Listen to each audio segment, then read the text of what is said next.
이태원발 코로나 쇼크가 확산되고 있습니다. 이태원 클럽과 관련해 3,112명이 연락이 두절되어 속수무책인 상황으로 지역사회 전파 우려가 커지자 서울시는 검사 이행 명령을 내렸습니다.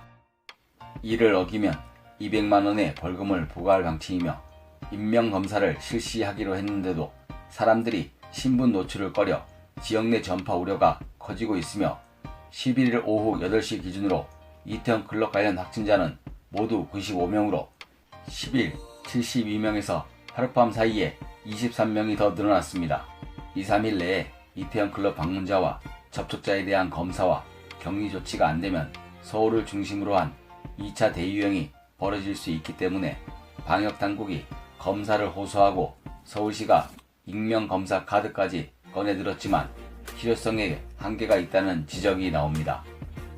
서울시는 13일부터 마스크 미착용자는 출퇴근 시 서울 지하철을 탈 수 없도록 대중교통 이용 대책을 적용한다고 11일 밝혔지만 문제는 코로나19에 감염되어도 무증상이나 가벼운 증상 때문에 감염 사실을 자각하지 못하는 젊은 층이 많을 수 있다는 것입니다.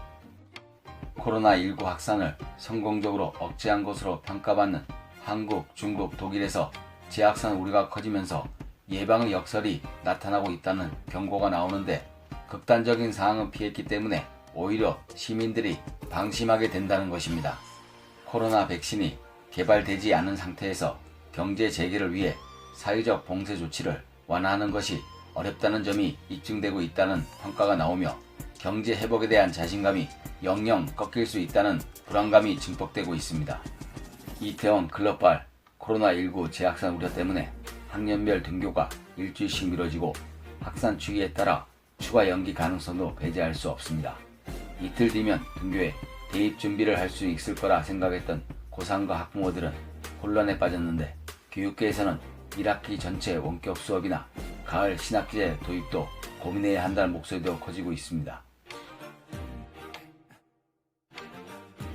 5월 1일에서 10일 수출액이 69억 1,900만 달러로 전년 대비 46.3% 급감했는데 이달 샌드위치 연휴로 조업 일수가 지난해보다 1.5일 줄어든 영향도 컸지만 이를 고려한 하루 평균 수출액도 전년보다 30.2% 줄어든 것으로 나타났습니다.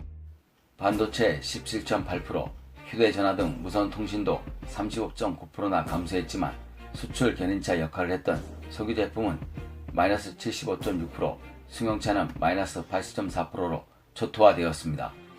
수출 감소폭이 지난달 초순 마이너스 18.6%에서 점점 커지고 있다는 것은 수출 위기가 전면화되고 있다는 시그널로 기업 위기는 지금부터라는 분석이 나오고 있는데 실업난 심화, 소득 소비 감소, 성장률 추락으로 이어질 것으로 보고 있습니다. 게다가 해외 수출 의존도가 높은 한국 경제 회복과 밀접한 관련이 있는 미국 경제가 상당 기간 정상화하기 어렵다는 미국 당국자들의 경고가 나오고 있는 상황으로 문우신 미 재무장관은 언론 인터뷰에서 실업률이 25%에 달할 수 있다고 했고 레리 커틀러 백악관 국가경제위원회 위원장도 5월 일자리 수치 또한 매우 나쁠 것이라고 전망했습니다. 코로나19 극복을 위해 주요 교육국들이 추진하는 25린 정책도 향후 수출에 부담이 될 것이라는 관측이 나오고 있는데 코로나19로 부품 조달과 안전관리에 치명적인 약점이 드러났고 앞으로 위기 회복력이 더 중요한 요인이 될 것이기 때문입니다. 월 스트리트 저널에 따르면 최근 미국 정부가 첨단 반도체에 대한 아시아 의존도를 줄이기 위해 자국 내 생산을 적극 추진 중이며 인텔, TSMC 등과 공장 건립 방안을 두고 협상을 벌이고 있으며 11일 일본 경제주간지 다이아몬드에 따르면 일본 정부는 반도체 작업을 위해 글로벌 반도체 기업 유치를 추진하고 있다고 보도했습니다. 코로나19 여파로 인한 실업급여 지급액이 3개월 연속 최고치를 경신했는데 지난 4월 9,933억 원으로 전년 동월 대비 2,551억 원 늘어나 고용보험을 도입한 1995년 이후 최대 규모입니다. 실업급여 신규 신청자는 제조업에서 22,000명으로 모든 업종을 통틀어 가장 많았는데 글로벌 금융위기 충격이 가시지 않은 2009년 이후 최고 기록입니다.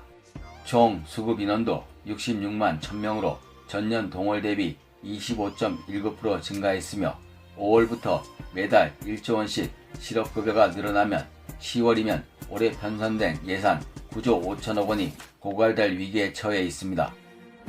그러나 고용 충격의 실상은 절반도 채 드러나지 않았다는 분석이 나오는데 실업급여를 받을 수 있는 고용보험 가입자는 전체 취업자의 절반을 밑돌기 때문으로 고용안전망 사각지대인 영세 자영업자, 특수고용직 종사자, 프리랜서 등 고용보험 미가입자는 포함되지 않았다는 의미입니다.